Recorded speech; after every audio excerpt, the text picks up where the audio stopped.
व्यासपीठावर उपस्थित असलेले संगमनेरचे DYSP आदरणीय कुणालजी सोनवणे साहेब, तसेच भोसले साहेब, तुमच्या शाळेच्या मुख्याध्यापिका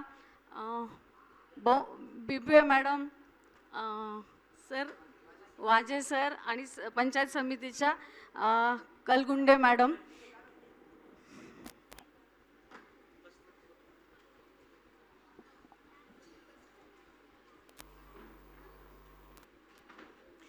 तुमच्या गावचे सरपंच गवांदे साहेब, ओके, आणि जमलेल्या माझ्या सर्व विद्यार्थीनींनो, माझा आवाज पोहोचतोय तुमच्यापर्यंत? अरे वा. आता पुढे तुम्हाला अर्धा पाऊण तास मला ऐकायचंय, तर तुम्हाला शांत बसावं लागेल, बरोबर आहे? आपण मला शाळेत शिक्षणासाठी पाठवलं जातं, बरोबर आहे? मग आपण सगळे अभ्यास करतो ना? आता ऐका, हा अधिकार आपल्याला कोणी दिला की शाळेत गेलं पाहिजे? तर हा अधिकार आपल्याला आपल्या राज्यघटनेने दिलाय. जे राज्यघटनेमध्ये लिहून ठेवलंय की कायद्यासमोर स्त्री पुरुष समान आहेत, म्हणजे मुलगा असेल मुलगी असेल दोघंही कायद्यासमोर समान आहेत. आणि आर्टिकल जे दिलेलं आहे 15(3) त्याच्यामध्ये सांगितलंय की गव्हर्नमेंट, राज्य सरकार किंवा केंद्र सरकार मुलींसाठी स्पेशली आणि बालकांसाठी, मुलांसाठी स्पेशल कायदे करू शकतात. मुलींसाठी जर सेपरेट कायदे केले, महिलांसाठी सेपरेट कायदे केले, तर ते कुठेही जी आपल्याला समानतेचा अधिकार दिला आहे त्याचं कुठेही उल्लंघन होणार नाही, कारण त्यांना स्पेशल प्रिव्हिलेज दिलेला आहे. आणि जे मुलं असतील, लहान मुलं किंवा महिला असतील, त्यांना संरक्षणाची जास्त गरज आहे, त्यांना प्रोटेक्शनची जास्त गरज आहे, आणि त्यांच्यासाठी सेपरेट कायदे तयार करता येतात. तर शिक्षणाचा अधिकार आपल्याला ऑटोमॅटिकली, म्हणजे आपली ही पिढी खूप भाग्यवान आहे की आपण जन्माला आलो आणि आपल्याला हा अधिकार मिळाला. म्हणजे बऱ्याच प्रगत देशांमध्ये महिलांना याच्यासाठी झगडावं लागलं. सावित्रीबाई फुलेंनी आपल्यासाठी दगड धोंडे खाल्ले आणि आपल्याला हा अधिकार दिला. आपण शाळेत यायला लागलो, बरोबर आहे? गडबड नका करू रे, तुम्हाला काही वाटलं तर मला विचारा, मी तुमचं उत्तर देईल. म्हणून आपण इथे शाळेत येतो, बरोबर आहे? मग शाळेत येताना मुलींनी काय काळजी घेतली पाहिजे? तर आपण अभ्यास केला पाहिजे. आपले आई वडील आपल्याला पैसे भरून इथे पाठवतात, बरोबर आहे? मुलींनीच नाही, मुलांनी पण अभ्यास केला पाहिजे, बरोबर आहे ना? करतो का आपण अभ्यास? सगळ्यात पहिले येतं का मॅडम? अरे वा, मग तुम्ही फारच सगळे चांगले मुलं आहात की तुम्हाला शाळेत पाठवता आणि तुम्ही त्या संदर्भात अभ्यास करता आणि बाकी काही उद्योग करत नाही, बरोबर आहे ना? आता हा अधिकार आपल्याला दिलेला आहे, तर त्या अधिकाराचा आपण वापर करतो. मग आता तुम्ही शाळेतून, तुमच्या मॅडम सांगत होत्या मला की शाळेतून मुलं इथे येतात, ते बऱ्याच अंतरावर राहतात, कोणी ते 1 किलोमीटर 2 किलोमीटर एवढे चालत येतात मुलं मुली इथे. आणि मग इथे जेव्हा आपण पोहोचतो तर रस्त्यात आपल्याला, आता लहान मुली आहे, काही मोठ्या पण मुली, तर आपण काय काळजी घेतली पाहिजे? तर आपण बोलायला शिकलं पाहिजे.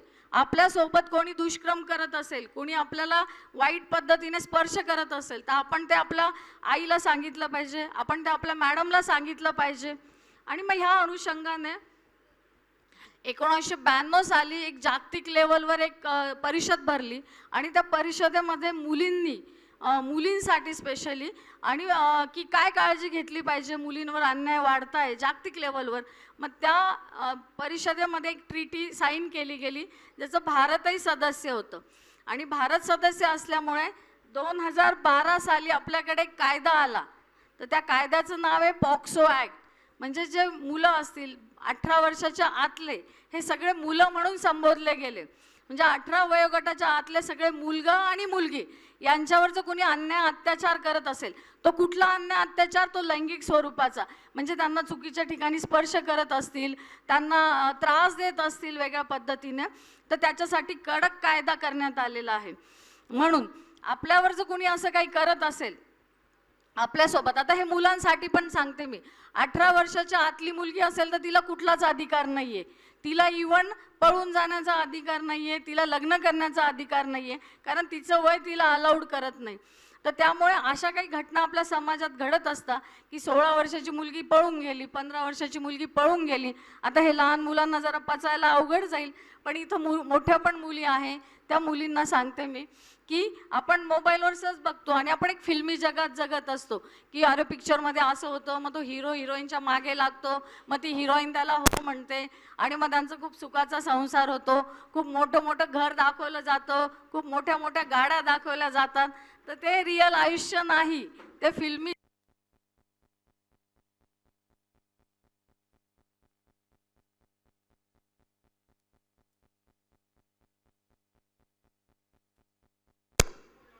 हॅलो, येतोय आवाज आता? तर मग ते फिल्मी जग हे आपल्या जगापासून खूप वेगळं आहे. तिकडे सगळं अति दाखवलं जातं, खूप मोठे घरं, राजमहाल दाखवले जातात. ते एक्सेप्शनली समाजात काहीतरी टक्के लोकांकडे असतो. सर्वसामान्य लोकांचे घरं साधेच असतात. तर आपण त्या जगात वाहवत जातो. आपल्याला वाटतं अरे तेच खरं आयुष्य आहे, पण ते खरं आयुष्य नसतं. तो सगळा भास असतो आणि तो आपल्याला दाखवला जातो आणि आपणही त्या पद्धतीने मग मोबाईलवर असं बघितलं, एखादं गाणं ऐकलं तर आपणही त्याच्यामध्ये काय होतं, भारावून जातो. आणि तुमचं वय असं आहे 12, 13, 14, 15, ह्या वयात तुम्हाला ते आकर्षण वाटणं हे नॅचरल आहे. पण आपण ह्या गोष्टींची काळजी घेतली पाहिजे की आपण कुठेही वाहवत गेलं नाही पाहिजे. म्हणजे एखाद्या मुलाने एखाद्या मुलीला कॅडबरीचं चॉकलेट दिलं किंवा तिच्या मोबाईलला रिचार्ज मारून दिला, तू खूप छान दिसते असं म्हटलं का झालं, आपण सगळं विसरून जातो आणि मग असे प्रकार वाढत जातात. मग कालांतराने ते मुलं मुली ठरवतात की आपल्याला पळून जायचं आणि काय त्याला नोकरीचा पत्ता नसतो ना, त्याचं शिक्षण असतं, त्याला 1760 व्यसनं असतात. पण आपल्यावर हा जो प्रेमाचा पडदा पडलेला असतो याच्यामुळे आपल्याला ते सगळं, आपण फिल्मी जगात असतो ना की असं सगळं, पण तशी प्रत्यक्ष रियालिटी नसते. आणि जे आईवडील आपल्याला लहानपणापासून लहानचं मोठं करतात, आपल्याला खाऊ घातल्याशिवाय आपली आई जेवत नाही, बरोबर आहे? आधी मुलगा मुलगी त्यांना जीव घातलं जातं आणि मग स्वतः आई वडील जेवतात किंवा वडील पहिले कपडे मुलांना घेतात, मुलींना घेतात, मग स्वतःला कपडे घेतात. एवढे ते सगळे आपली काळजी घेत असतात आणि आपण एक फटक्यात त्या मुलाने आपल्याला कॅडबरी काय दिली, आपल्याला सुंदर काय म्हटलं, लगेच आपण त्याच्या मागे मागे निघून जातो. तर हे चुकीचं आहे. याचे पश्चाताप आणि याचे परिणाम खूप भयंकर आहे. म्हणजे जीवनाचा तो इतका महत्त्वाचा डिसिजन आहे लग्न, आणि तो तर सर्रास गोष्टी घडायला लागल्या. बरं, मुली निघून जातात आणि सांगत सुद्धा नाही. मग दिवसभर वडील ते शाळेत जातील की मुलगी शाळेला निघाली होती, मग ते तिकडून पोलीस स्टेशनला जातील दिवसभर, आणि संध्याकाळी शहाणी फोन करून सांगते की मी लग्न केलं आणि माझी काही काळजी करू नका आणि माझं काही बघू नका. अरे, ज्या जन्मदात्यांनी आई वडिलांनी जन्म दिला, लहानचं मोठं केलं, त्यांना तुम्ही 1 मिनिटात पर्क करून टाकता की मला काही बोलू नका, माझं काही विचारू नका, माझं चांगलं चाललंय. तर हा सगळा भास आहे. तर मुलींनाही मी सांगेल की प्रेमात पडणं ही गोष्ट ठीक आहे, पण ती तुमच्यापर्यंतच ठेवा. मुलांनाही वाटले एखादी मुलगी चांगली तर मनातच ठेवा. ती खूप चांगली भावना आहे की कोणी आवडत असेल तर ते मनात ठेवा, छान वाटतं. ती दिसली तरी आनंद होतो, पण तिला सांगाल ना तर सगळा विचका करून टाकाल. मग ती म्हणलं मला हेच नाही आणलं, तू मला तेच नाही आणलं, तुम्हाला भेटा, त्या इतक्या कटकटी वाढवतात आणि त्याच्यातून आउटपुट काहीच नाही. आणि ज्यावेळेस आपण सक्षम हो आर्थिकदृष्ट्या, मुलींसाठी स्पेशली शिकायला आलोय, पुढे कमवायचंय आपल्याला, आर्थिकदृष्ट्या आपण सक्षम असलं पाहिजे. ज्या दिवशी आपल्या खिशात पैसे असेल त्या दिवशी आपल्याला समाजात मान असेल, घरात मान असेल. तुमच्या शब्दाला मान कधी आहे, तुमचं कधी ऐकतील घरातले आणि समाजातले, जेव्हा तुम्ही पैसे कमवाल तेव्हा. म्हणून आर्थिक स्वातंत्र्य, कळतंय का मी काय बोलते ते? हां, तर ते आर्थिक स्वातंत्र्य खूप महत्त्व आहे. आपल्याला शिक्षणाचा अधिकार आहे, तर ते शिक्षण चांगल्या प्रकारे घ्या. त्याच्यातून आपण पैसे आपण नोकरी केली पाहिजे, आपण व्यवसाय केला पाहिजे, मी कुठेतरी गुंतून. आणि असं तुम्ही जेव्हा आर्थिकदृष्ट्या सक्षम व्हाल तेव्हा तुम्ही वडिलांना सांगाल की मला ह्या मुलाशी लग्न करायचं आहे, तर ते नाही म्हणणार नाही. कारण त्यावेळेस तुम्हाला ती मॅच्युरिटी आलेली आहे, तुमच्याकडे आर्थिक सबलता आहे. म्हणजे उद्या तुमचं ते लग्न अनसक्सेसफुल झालं तरी पण तुम्ही तुमचं सर्वाईव्ह करू शकतात, कारण तुम्ही स्वतः कमवतात. इथं 16व्या वर्षाची मुलगी काय पळून जाते आणि मग महिनाभरात 1 वर्षभरात ती धुंदी उतरली का मग कळतं अरे हा साधा मला 10 रुपये देत नाही किंवा 20 रुपये देत नाही, शिक्षणाचा पत्ता नसतो, घरच्यांशी जमत, आता घरच्यांना तर सोडूनच गेलेलो असतो आपण, आणि असे ते हाल होतात. म्हणून प्रत्येक मुलीने आपण पूर्ण शिक्षण घेतल्याशिवाय, नोकरी करल्याशिवाय लग्नाच्या भानगडीत पडायचं नाही. लग्न काही खूप सुखावं आहे असं नाही, त्यांचे घर भांडे घासा, स्वयंपाक करा आणि सगळं आवरा, आपलं सोडा, आपल्या सगळ्या कुटुंबाची आपल्याला जबाबदारी घ्यावी लागते. म्हणून हे लग्न हे स्वप्नवत वाटतं, पण रिॲलिटीमध्ये ते एवढं सोपं नसतं. त्यामुळे शिक्षण आणि आर्थिक सबलता ही प्रत्येक मुलीच्या आयुष्यात महत्त्वाची आहे. तुमची आई तुम्हाला सांगते बघा, अभ्यास कर, शाळेत जा. का सांगते ती? कारण तिने ते भोगलेलं आहे. ती कुठेही नोकरी करत नाही, तर तिला माहिती तिचे कुठे तोटे झालेले आहे. आयुष्यभर राबलेली आहे, पण तरी तिच्याकडे आर्थिक स्वातंत्र्य नाही. तिला काही घ्यायचं असेल तर वडिलांकडे 4 वेळा तिला पैसे मागावे लागतात, मला पैसे द्या, पैसे द्या. तर ही वेळ तुमच्यावर येऊ नये म्हणून आई तुम्हाला सतत सांगत असते की चांगली शिक, नोकरी कर. बरोबर आहे ना? दुसरी गोष्ट, समाजात जसे चांगले लोक आहे ना, तसे विकृत लोक पण खूप आहे. मग ते विकृत लोक आपल्या घरातूनही असू शकतात. म्हणजे आता हा जो काही पॉक्सो कायदा आलेला आहे, 18 वर्षाच्या आतला मुलगा आणि मुलगी दोघींसाठी हा लागू होतो. म्हणजे मुलगा असेल त्याचा पण त्या प्रकारचा छळ केला जातो, त्याचा पण त्या प्रकारचा त्याच्यावर अत्याचार केला जातो. मग अत्याचार करणारे जे कुणी असतात ते कदाचित घरातले पण असतील. तो मामा असेल, तो काका असेल, तो चुलत भाऊ असेल, तो मामे भाऊ असेल, मावस भाऊ असेल. अशा लोकांकडून पण मुलांचा आणि मुलींचा हा लैंगिक छळ होत असतो. आता जी पॉक्सोमध्ये डेफिनेशन दिली काय, तर तुम्हाला चुकीच्या ठिकाणी स्पर्श करणे. असं जर कुणी करत असेल तर बोलायला शिका.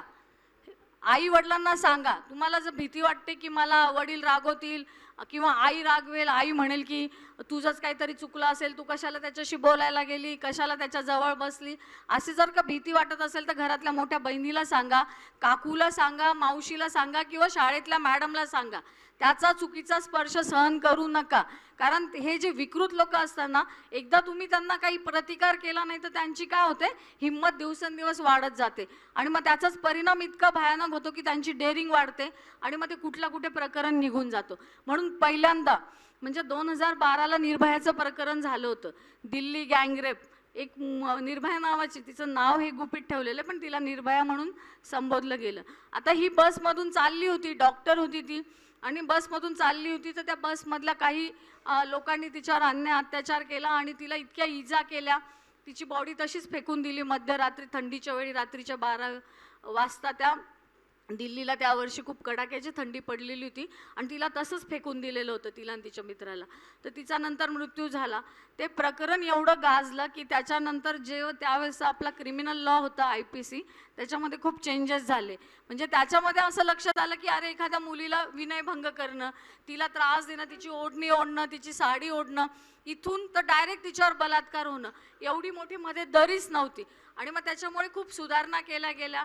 म्हणजे आता कोणी तुम्हाला असं काहीतरी अश्लील चित्र दाखवत असेल तर तो पण गुन्हा होतो.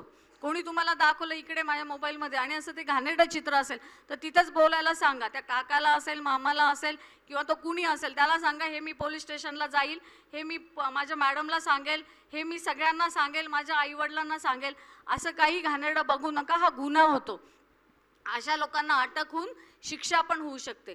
तर आपल्याला जर पुढपर्यंत वाढवायचं नसेल तर प्राइम ऑफ एसी म्हणजे सुरुवातीलाच आपण या गोष्टींना प्रतिबंध करू शकतो. त्यामुळे असं कुठलाही माणसाचं बिहेवियर चांगलं नसेल तर ते लगेच त्याला बोलायला शिक.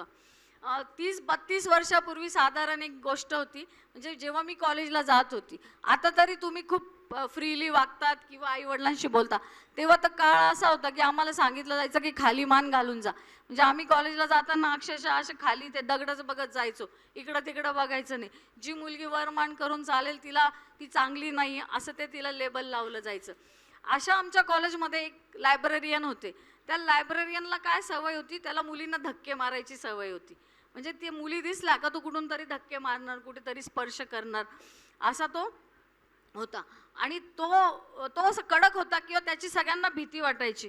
मग जेव्हा रेसेस व्हायच्या, सुट्टी व्हायची, मधली सुट्टी, तेव्हा आम्ही जिन्यावरून वरून खाली येत असताना काय करायचो की तो दिसला का आपण साईडलाच जाऊ, बाबा तो माणूस दिसतोय, आपण कुठेतरी बाजूला होऊन जा, त्याला येऊ द्या किंवा त्याला जाऊ द्या, असं म्हणून मग ती चर्चा सुरू व्हायला लागली की ते असे करतात, ते तसे करतात.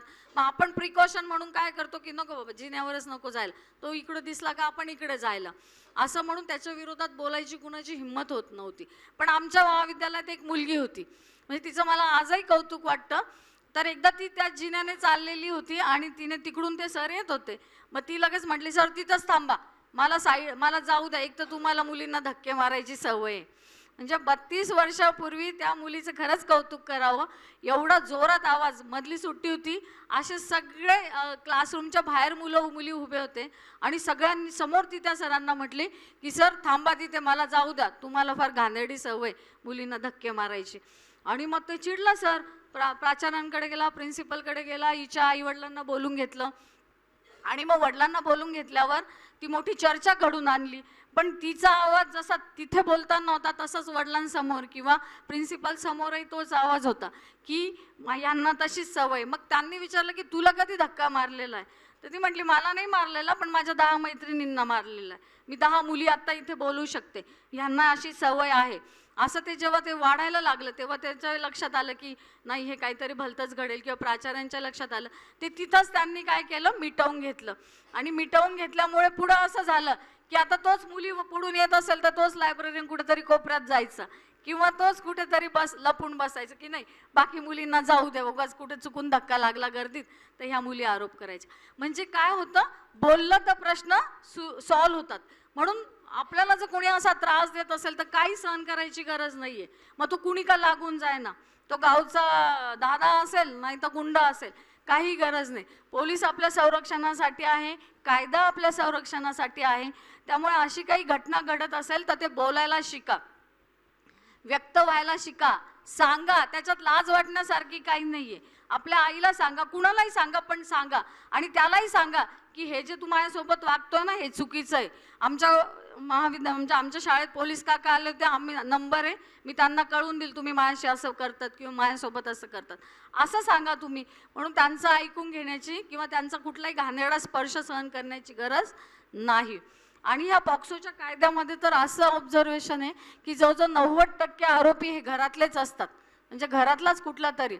आता मागच्याच याच महिन्यात जानेवारी महिन्यात एका कोर्टाचा निकाल आला आणि त्याच्यामध्ये एका आजोबाला, तो चुलत नातीवर त्याने बलात्कार केला होता, मुलगी लहान, तर त्या मुलीवर बलात्कार केला होता आणि आरोपी कोण होता, चुलत आजोबा, म्हणजे घरातलाच. तर त्या आजोबाला 20 वर्षाची शिक्षा झालेली आहे. म्हणजे हा जो पॉक्सो कायदा इथे 10 वर्षाची शिक्षा, 20 वर्षाची शिक्षा आणि काही एक्सेप्शनल परिस्थितीमध्ये मृत्यूदंड म्हणजे फाशीची शिक्षा, अशी पण शिक्षेची तरतूद आहे. एवढा कडक कायदा आणि एवढा कायदा आपल्यासाठी असताना, एवढी सगळी यंत्रणा आपल्यासाठी असताना आपण घाबरण्याचं काही कारण नाही. त्यामुळे असं काही घडत असेल तर ते त्याच्या संदर्भात नक्कीच आपण आवाज उठवू शकतो, आपण सांगू शकतो. तुम्हाला कळतंय ना सगळ्यांना मी काय बोलते ते? छोट्या मुलांना कळतंय का? हा. तर आता काही मुलांसाठीचे सूचना. हे बघा मुलांनो, मुलींचं वय 18 वर्ष होईस्तोवर त्यांना कुठलाही अधिकार नाही. त्या लग्न करू शकत नाही, त्या पळून जाऊ शकत नाही.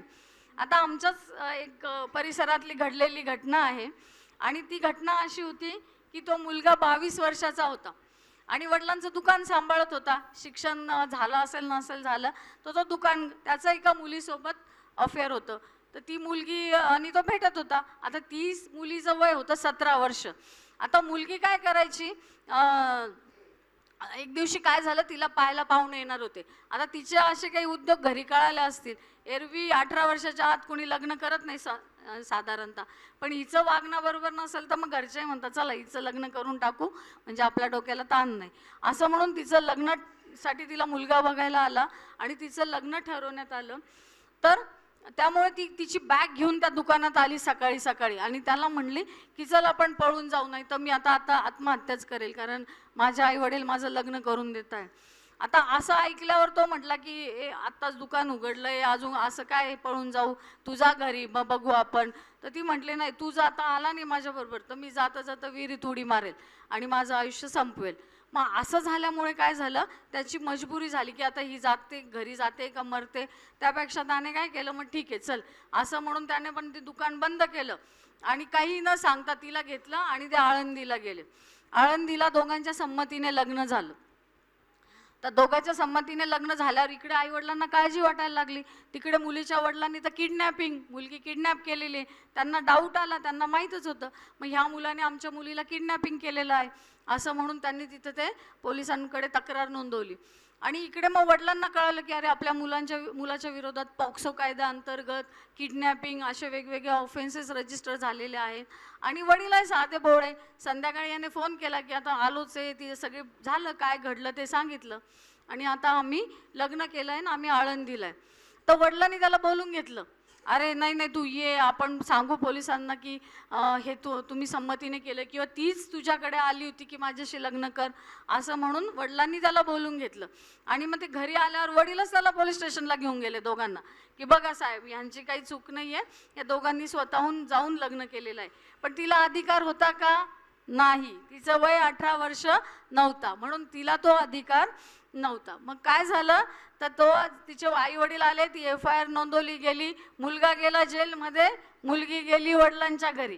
म्हणजे मुलगी सांगत होती की मला लग्न मी माझ्या स्वेच्छेने केलंय, माझ्या इच्छेने केलंय, पण तरी कायदा तिला अलाउड करत नसल्यामुळे तो मुलगा पॉक्सोच्या केसमध्ये गेला जेलमध्ये आणि मुलगी गेली घरी. आता पॉक्सोचा कायदा एवढा कडक आहे की ज्याला 10 वर्ष शिक्षा, 20 वर्ष शिक्षा, फाशीची शिक्षा. त्याचे काय दोष होता सांगा मला? ती मुलगी स्वतःहून चालत आली आणि याला घेऊन गेली लग्न करायला आणि आता त्याला किती 7-8 महिन्यानंतर बेल मिळाला किंवा आता त्याला जी शिक्षा होईल ती शिक्षा पण खूप जास्त असणार आहे आणि त्याचं आयुष्य बरबाद. तो काय काम धंद्याला नुकताच लागला होता, आता त्याला जर त्याचं परत लग्न करायचं ठरलं, आता हिचं तर लग्न लावून देतील एवढ्या भानगडी पुढे झाल्यामुळे, त्याचं लग्न होईल का एवढ्या दिवस जेलमध्ये राहून आल्यावर? नाही. त्याला त्याचं व्यवसाय, आता त्याच्या दुकानात तरी कोणी जाईल का? नाही, हा चांगला नाही आहे, जेलमध्ये जाऊन आलेला आहे, याने काहीतरी असं काहीतरी वाईट काम केलेलं आहे, असा सामाजिक स्टिग्मा ज्याला म्हणतो आपण, तो शिक्का त्याच्यावर बसला. म्हणजे त्याचं आयुष्य झालं बरबाद. ती तिकडे गेली आणि तिचं काय झालं माहीत नाही, पण त्याच्या आयुष्यातून तो उठला. तर अशा ह्या प्रोव्हिजन, अशा हे कायदे आपल्याला माहीत पाहिजे. अशा माहीत म्हणजे याचा परिणाम असा होईल की ती पूर्ण फॅमिली डिस्टर्ब झाली, त्याच्या आईचं वजन निम्म्याने कमी झालं. आता मुलगा जेलमध्ये, कुठल्या आईला जेवण गोड लागेल का? तर आई नाही, वडील नाही. बरं, ह्या सगळ्या प्रक्रियेला खूप पैसा लागतो, तुम्हाला वकिलाला फी द्यावी लागते, तुम्हाला कोर्टामध्ये बाजू मांडण्यासाठी किंवा अजून काही प्रक्रियेला पैसा लागतो. तर हा पैसा जो आहे त्याच्यासाठी त्यांच्याकडे पैसे नव्हते, त्यांनी घरची प्रॉपर्टी विकली, जमीन विकली आणि मुलासाठी ते न्यायालयात भांडत होते. आणि 7-8 महिन्यानंतर त्याला बेल मिळाली, तर बेलचा पण काहीतरी अमाऊंट भरावी लागते. म्हणजे खर्चच खर्च आणि एक चूक माणसाला आयुष्यातून कशी उठवते बघा. तशी अशा घटना आपल्या समाजात घडत असतात. तर याच्यामध्ये फक्त कायद्याचं अज्ञान, आपल्याला माहीतच नसतो असा कायदा आहे आणि त्यामुळे मुलं काहीच्या याच्यात त्यांच्या त्या वयाचा दोष असेल म्हणा, तर त्याच्याकडून या चुका होता आणि आयुष्यातून उठण्याचे प्रकार त्यांच्या बाबतीत घडतात. अशीच एक घटना ऐकायची ना, अजून एक केस. हां, तर एक घटना काय झाली, ती संगमनेरची होती. तर संगमनेरची काय, तर एक मुलगा आणि एक मुलगी ते बसमधून यायचे, चन्नापुरीची ती घटना आहे. आणि ते जेव्हा तिकडून इकडे येत असायचे तेव्हा बराच वेळा काय व्हायचं, तो मुलगा तिच्याशी बोलायचा प्रयत्न करायचा, पण तिने स्पष्ट नाही सांगितलं होतं की माझ्याशी बोलायचं नाही, मला हे आवडत नाही. पण आपला हा बावडसारखा कुठेतरी पिक्चर डोक्यात, तो हिरो कसं हिरोईनचा पाठलाग करतो, मग हिरोईन हो म्हणते, हे काहीतरी विचार त्याच्या डोक्यात. म्हणून तो एकदा इथून ते जेव्हा चन्नापुरीला पोहोचले आणि बस स्टँडपासून ती मुलगी तिच्या घरी जायला लागली, तर हा तिच्या मागे मागे गेला आणि तिचा हात पकडला. आणि तू बोलत का बरं नाही माझ्याशी, असं काहीतरी बोलत असताना ती जोरात ओरडली. तिथे लोक जमा झाले आणि त्याच्यावर आता 354 जो IPCचं सेक्शन आहे किंवा आता BNSचं बदललं आहे, तर त्याच्या अंतर्गत त्याच्यावर कारवाई केली गेली, त्याला अटक झाली. दोष काय होता त्याचा, मुलीचा हात धरला आणि मग त्याच्यावर तो विनयभंग, मॉडेस्टी ऑफ विमेन, हा 354 सेक्शन लागला. न्यायालयात केस चालली आणि केस चालल्यावर त्याला नंतर बेल मिळाली, मग तो घरी आला. त्याचं वय वर्ष होतं 20 आणि तो जेलमध्ये गेला आणि त्याला जी ह्या गुन्ह्यासाठी शिक्षा झाली ती 2 वर्ष झाली होती. आता 2 वर्ष परत त्याला जेलमध्ये राहायचं होतं, आधी काही दिवस राहिला असेल, तर तो जेलमध्ये राहिल्यामुळे आता बघा काय त्याच्याकडे शिक्षण आहे का? नाही. शिक्षण अर्धवट, चांगला कॉलेजला जात होता, गुपचूप अभ्यास करायचा, घरी यायचं तर नको ते उद्योग सुचले, शिक्षण थांबलं. 2 वर्ष जेलमध्ये राहून आला. कोण याला मुलगी देणार आहे पुढे? नाही. पुढं काय करणार आहे हा? म्हणजे अख्खी फॅमिली. चूक काय होती, तर साधी चूक होती, त्याला माहीत नाही ना की मी हिचा हात धरला, हिला स्पर्श केला तर माझ्या विरोधात असा गुन्हा दाखल होऊ शकतो ज्याला एवढी शिक्षा आहे. हे त्याला माहीतच नाही. त्यामुळे त्या ओघाने कुठेतरी त्या फिल्मी जगाच्या इन्फ्लुअन्समध्ये तो अशा पद्धतीने वागत राहिला आणि ज्याचा परिणाम असा झाला की त्याला जेलमध्ये जावं लागलं आणि त्याचं सगळं कुटुंब, आपल्या घरातला एखादा सदस्य जेलमध्ये गेला, घरच्यांना चांगलं वाटेल का वाईट वाटेल? वाईटच वाटेल. म्हणून आपल्या चुका, आपण वागताना असं वागलं पाहिजे की कुठल्याही कायद्याचं उल्लंघन झालं नाही पाहिजे. जर असं झालं तर त्याचे दूरगामी परिणाम आपल्या कुटुंबावर होत असतात, समाजात आपली बदनामी होते आणि आपला समाज, भारतीय समाज शिक्षा भोगून जरी आला तरी तो त्याच्यावर शिक्का आयुष्यभर राहतो की हा जेलमध्ये. लोक त्याचे सगळे चांगले गुण असतील ते नाही सांगणार, पण काय सांगतील, हा जेलमध्ये गेला होता, याला अशी शिक्षा झाली होती, याने असं केलं होतं. तो आयुष्यभर त्याच्या जीवनाचा भाग किंवा त्याला ते लेबल चिटकवल्यासारखं असणार आहे. म्हणून विद्यार्थ्यांनी पण किंवा मुलांनी पण आणि मुलींनी पण खूप केअरफुली वागणं गरजेचं आहे. समाजात अशा पद्धतीने अशी विकृती ओळखणं गरजेचं आहे. जर असे वाईट लोक असतील तर त्यांच्यापासून 4 हात लांब. त्यांच्या बाबतीत तुम्ही लगेच जर तक्रार नोंदवली, मॅडमला सांगितलं किंवा घरच्यांना सांगितलं तर परत तो हिम्मत करत नाही. तुम्हाला जर भीती वाटत असेल, जर मी हे सांगितलं तर हा माझा सूड घेईल का, तर अजिबात नाही. कशाला सूड घेईल? त्याच्यावर तो कायद्याचंच एवढं मोठं, त्याला घरच्यांनी जर समजून सांगितलं तर तो तिथंच सुधरेल. कारण हे लोकांना हिम्मत नसते. हे विकृत लोक असतात ना, यांच्यामध्ये काही हिम्मत नसते. हे त्या लेवलच्या पलीकडे गेलेले असतात. त्यांना एकच पर्याय असतो की त्यांच्याशी आपण त्या भाषेत आणि त्यांना ओरडून किंवा आपण त्यांना आपण साथ देत नाहीये हे जर त्यांना कळालं तर ते आपल्या नादी लागत नाही. तर अशा वेगवेगळ्या गोष्टी आहेत ज्या आपल्याला शिक्षण घेताना किंवा आपल्याला समाजात वावरताना ह्या गोष्टी आपल्याला समजल्या पाहिजे. याच्याबद्दल आपल्यामध्ये जागरूकता झाली पाहिजे. आता BNS भारतीय न्याय संहिता याच्यामध्ये पण असे काही ऑफेन्सेस दिलेले आहे. आता पॉक्सोचा कायदा, आता तुम्ही खरं 18 वर्षाच्या आतले आहेत तर तो पॉक्सोचा कायदा तुमच्यासाठी आहे. पण 18 वयोगटापेक्षा जास्त लोक असतील आणि जास्त वयाचे मुलं मुली असतील तर यांच्यासाठी भारतीय न्याय संहितेमध्ये पण वेगवेगळे कायदे दिलेले आहे. म्हणजे कायदे कुठले दिलेले आहे, कुठल्या गोष्टी, तर सपोज एखादा पुरुष एखाद्या स्त्रीला काहीतरी वाईट बोलला असेल, काहीतरी त्याचे रिमार्क असे असतील, त्याच्या चेहऱ्याचे हावभाव असे असतील की ज्याने तिच्यामध्ये लज्जा उत्पन्न होईल, की तिला काहीतरी ऑकवर्ड होईल की काय घाणेरडा आहे माणूस, कसं बोलतोय, असं जरी होत असेल तर त्या सगळ्या गुन्ह्यांना शिक्षा. म्हणजे निर्भयाचं प्रकरण झालं त्याच्यानंतर ह्या कायद्यामध्ये खूप बदल करण्यात आले. आणि छोट्या छोट्या गोष्टी म्हणजे तिचं पिक्चर काढणे, ती काहीतरी तिचे प्रायव्हेट काम करत असताना, कपडे चेंज करत असताना तिचे पिक्चर काढणे, ते मोबाईलवर व्हायरल करेल अशी धमकी देणं, असं जरी कोणी करत असेल तर सरळ तक्रार नोंदवा आणि त्याच्यावर कारवाई केली जाईल. आता ह्या सगळ्या गुन्ह्यांना 1 ते 3 वर्ष किंवा काही एक्सेप्शनल 5 वर्षाची शिक्षा या वेगवेगळ्या ॲक्टसाठी दिलेली आहे. स्टॉकिंगचा एक प्रकार आहे बघा, मुलगा पाठलाग करतात मुलं. आता हा स्टॉकिंग जो आहे तो भारतीय न्याय संहितेमध्ये दिलेला आहे आणि तो फक्त मुलींसाठीचा कायदा आहे. म्हणजे एखादा मुलगा एखाद्या मुलीचा पाठलाग करत असेल, समजतंय का मी काय बोलते ते? हो, इतका जोरात आहे, लक्ष कुठे आहे तुमचं? असं जर का एखादा पाठलाग करत असेल, आता पूर्वी कसा असायचा पाठलाग, तिच्या घरापर्यंत जायचं तिला सोडवायला, ती निघाली का तिच्या मागं मागं निघायचं. म्हणजे ते पूर्वीचे बॉडीगार्ड म्हटले जायचे, हे बॉडीगार्ड आहे आमच्या मागं घरी येतात आणि परत आम्हाला कॉलेजला शाळेत सोडवतात. पण आता स्टॉकिंगचे प्रकार वाढलेले, तुमच्या हातात मोबाईल आलेला आहे आणि मोबाईल इंटरनेट थ्रू एखादा मुलगा एखाद्या मुलीला मेसेज पाठवत असेल, तिने स्पष्ट नाही सांगितलं असेल तर मला मेसेज पाठवू नको, मला हे आवडत नाही असं स्पष्ट सांगितलेलं असेल तरी पण हा तिला सारखे मेसेजेस पाठवत असेल तर हा कायद्याने गुन्हा आहे. तुम्हाला 1 वर्षापर्यंत शिक्षा, 1 ते 3 वर्षापर्यंत शिक्षा होऊ शकते. काय करताय तुम्ही? तिला काहीतरी मेसेज पाठवताय, मग तो कुठल्याही स्वरूपात कुठल्याही माध्यमातून असेल, व्हॉट्सॲप असेल, नंतर इंस्टावर असेल, फेसबुक. तुम्ही आहे का कोणी इंस्टावर? तुम्ही नाही रे, हे मुलं म्हणते मी. आहे का रे इंस्टावर? नसतील ना? मुली आहे का इंस्टा फेसबुक?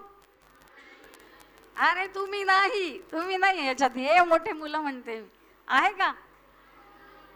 Very good. काही करू नका ते सोशल ॲप काही डाउनलोड करू नका. यूट्यूबचे किती फायदे आहे, जर एक मुलगा नीट पास झाला, त्याने काय केलं, यूट्यूबवर सगळं त्याच्या अभ्यासाचं मटेरियल असेल ते सगळं सर्च करायचं आणि तसा अभ्यास करायचा. क्लास लावायची आर्थिक परिस्थिती नव्हती, तर यूट्यूब चॅनल बघून बघून तो कुठली परीक्षा पास झाला, नीटची परीक्षा पास झाला आणि त्याला मेडिकल कॉलेजमध्ये ॲडमिशन मिळालं. म्हणजे तुमच्या घरी जर मोबाईल असतील आई वडिलांचे तर ते जरूर वापरा, पण तुमच्या शिक्षणाच्या पर्पजसाठी वापरा. तुम्हाला एखादं गणित येत नाही आहे, एखादं धडा नीट समजला नाही आहे, टाका. त्याच्यावर बरेच व्हिडिओ लेक्चर्स आहेत जे फ्री ऑफ कॉस्ट आहे. तुम्हाला फक्त इंटरनेटचं बिल येईल त्याच्यासाठी, किंवा तुमचं इंटरनेट खर्च होईल, पण तुम्ही ते ऐकू शकतात.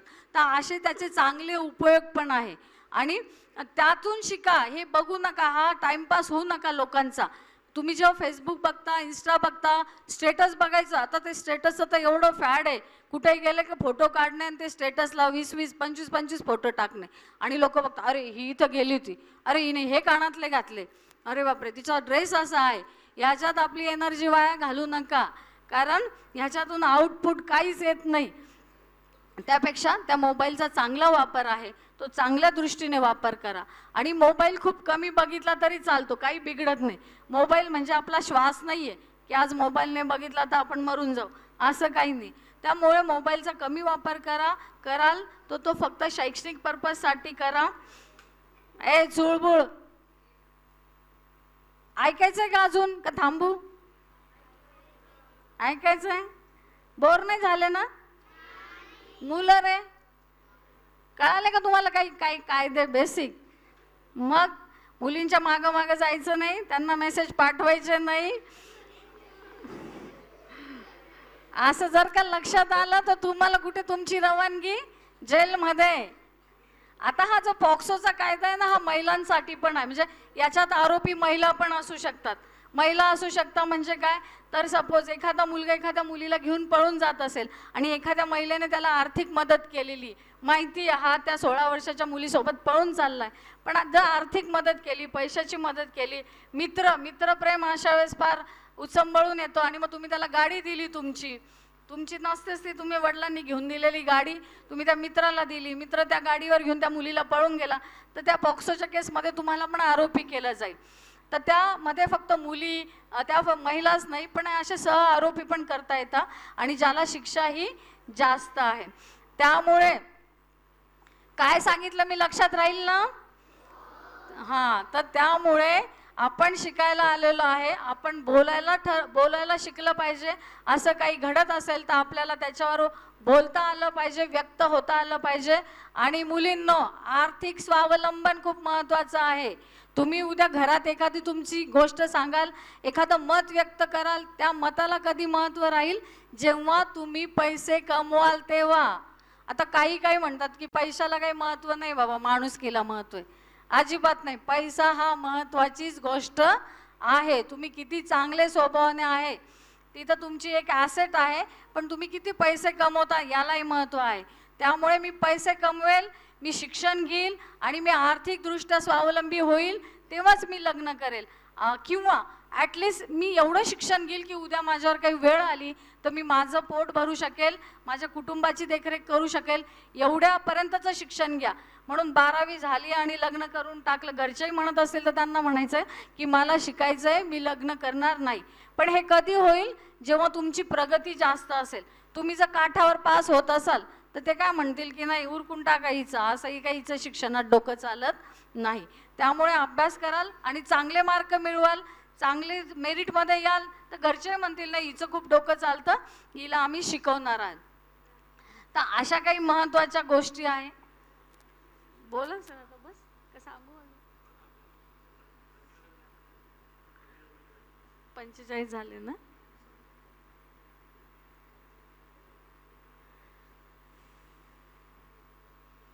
तर समजलं मी काय सांगितलं ते? यांच्याकडनंच रिस्पॉन्स येते. तुम्हाला समजलं का? खरं हे तुमच्यासाठीच आहे. तर ह्या सगळ्या लेक्चरचा किंवा हे सगळं सांगायची काय की समाजात खूप घटना घडतायत. समाजात कुठल्या घटना घडतायत? लक्ष द्या. समाजात खूप वाईट विकृतीचे लोक आहे. जसे चांगले लोक आहे तसे वाईट विकृतीचे पण आहे. आणि त्यामुळे अशा लोकांपासून आपल्याला वाचवण्यासाठी आपणच आपलं संरक्षण केलं पाहिजे. मग सगळ्यांना कराटे लावणं शक्य आहे का? नाही. मग काय शक्य आहे? तर बोलणं, जीभ आपण स्पष्ट जोरात बोललं तर त्याची हिंमत होणार नाही. त्यामुळे पहिले आर्थिकदृष्ट्या म्हणजे आधी शिक्षण घ्या, आर्थिकदृष्ट्या स्वतंत्र व्हा, आर्थिकदृष्ट्या स्वावलंबी व्हा आणि मग तुम्ही समाजात जे काही तुमचं अस्तित्व निर्माण कराल. आपले राष्ट्रपती कोण आहे बरं भारताचे? हां, मग द्रौपदी मुर्मू तिथल्या लेवलपर्यंत पोहोचायला त्यांनी ते शिक्षण घेतलं किंवा त्यांनी त्या पद्धतीने स्वतःला घडवलं की आज त्या भारताच्या सर्वोच्च पदी जाऊन पोहोचलेल्या आहेत. आपल्यालाही असं काहीतरी करून दाखवायचं आहे. ज्या सावित्रीबाईने आपल्यासाठी दगड धोंडे खाल्ले, त्या काळात मुलींना शिक्षणाची सोय नव्हती आणि शिक्षणाची सोय नसल्यामुळे किंवा मुलींना शिकवलं जात नसल्यामुळे जेव्हा पहिल्यांदा सावित्रीबाई आणि ज्योतिबा फुले यांनी मुलींसाठी शाळा सुरू केली तेव्हा लोक त्यांना त्रास द्यायला लागले, त्यांना लोक दगड मारायला लागले. पण हे सगळे दगडे धोंडे सहन करून सावित्रीबाईंनी आपल्याला शिक्षणाची सोय करून दिलेली. म्हणून आपण शिक्षण घ्यावं, चांगल्या पद्धतीने घ्यावं आणि समाजात आपला एक आदर्श निर्माण करावा. एवढे ह्या प्रसंगी सांगते. आयोजकांनी मला संधी दिली त्याबद्दल खूप खूप धन्यवाद. आपली माणसं आपलं दुकान, श्री स्वामी समर्थ क्लॉथ आणि मॅचिंग सेंटर, तसेच श्री स्वामी समर्थ एंटरप्राइजेस होलसेल कापड दुकान. अकोलेकरांच्या पसंतीस उतरलेलं कापड विश्वातील लोकप्रिय नाव म्हणजे श्री स्वामी समर्थ कापड दुकान. मनमोहक वस्त्रालंकार, वाजवी किंमत आणि विनम्र सेवा. 6 वार साडी, 9 वार sari, Banarasi silk, suiting, shirting, Manchar टोपी, टॉवेल, शाल, नॅपकिन, फेटा, इनरवेअर आदी साहित्य एका छताखाली. लग्न बस्त्यासाठी खास अद्ययावत व्यवस्था, तसेच लग्न बस्त्यावर ट्रॉली बॅग फ्री. लहान मुलांच्या असंख्य व्हरायटीजचे मनमोहक कपडे. महिलांसाठी होलसेल स्वतंत्र साडी विभाग, तसेच स्वतंत्र लेडीज आणि जेंट्स विभाग. एक वेळ अवश्य भेट द्या. खरेदी करा मनमोहक वस्त्र आणि खुलवा आपलं सौंदर्य. आमचा पत्ता शाखा नंबर 1 श्री स्वामी समर्थ क्लॉथ व मॅचिंग सेंटर, अगस्ती कॉम्प्लेक्स, पहिला मजला, बाजार तळाजवळ, अकोले, तालुका अकोले. आणि शाखा number 2 Shri Swami Samarth enterprises wholesale कापड दुकान, भिंगारे गोडाऊन शेजारी, दत्त मंदिर रोड, कचेरी परिसर, अकोले. प्रोप्रायटर बेनके बंधू. संपर्क 75 88 51 31 33 आणि 024 24 22 33 24.